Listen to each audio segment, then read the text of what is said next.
Have you heard about how they're banning Plato at Texas A&M? Literally Plato's Symposium in a philosophy class, and this professor is being told he has to take it off the syllabus. Now, if you're new here, my name is Emily. I have translated Plato's Symposium. And as someone who believes that everyone should be reading it as like a coming of age thing, learn about the creative, generative, virtue-inspiring power of love, I find the concept of censoring Plato totally absurd. Anyway, the reason this is happening with the symposium is that they're not allowed to teach anything with like gender ideology. And the symposium, as well as a lot of other ancient Greek literature, has a lot of gay stuff in it. But the thing about the symposium that they find objectionable particularly is the Aristophanes speech. For a little bit of context, in Plato's Symposium, there are 7 prominent Athenian citizens who come to this dinner party called a symposium, and they all give a speech about love. And one of the characters is the comic playwright Aristophanes, who tells this incredible story. It's the soulmate speech. This pseudo-creation myth where Aristophanes tells the story of how humans came to be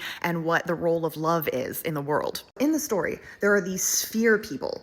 There are 3 kinds, and this is like where the gender ideology stuff comes in, because there's a male person, there's a female person, and then there's a half male, half female person. Remember, these are spheres. There are like 2 heads facing opposite directions, 2 sets of legs facing out, 2 sets of arms on the outside of the sphere, and it moves by like somersaulting around. But these proto-humans were very badly behaved. They tried to overtake the gods, so of course they had to be punished. And the punishment is that they get split in half. So now each half of the person only has 1 head, 1 set of arms, 1 set of legs. And they're miserable. This is where the soulmate thing comes in.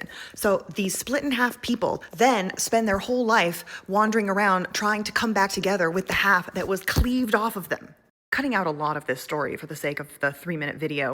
In the end, these 2 halves can come back together and embrace temporarily. Love is the force that brings them back together with their half. And then in those moments when they return to their old self, they receive enough satisfaction with life. They can live a life outside of just longing for their other half. In each of the speeches preceding the Socrates speech in the dialogue, they'll make some good points about love, but they'll be refined and developed and corrected one by one in the Socrates speech. And the main argument of Aristophanes that gets refuted is that love is not the desire for yourself, it is the desire for the good. So you also can't read the symposium and just cut out the Aristophanes speech. It has to be in there. And this is all a discussion of what it means to love virtuously, which is the most philosophical and one of the most important things you'll possibly do in your life. So follow to hear more about the symposium. I talk about the symposium constantly. The symposium is literally like my entire soul. And if you're in that class, you should read it anyway. Everybody should read it. It's really good.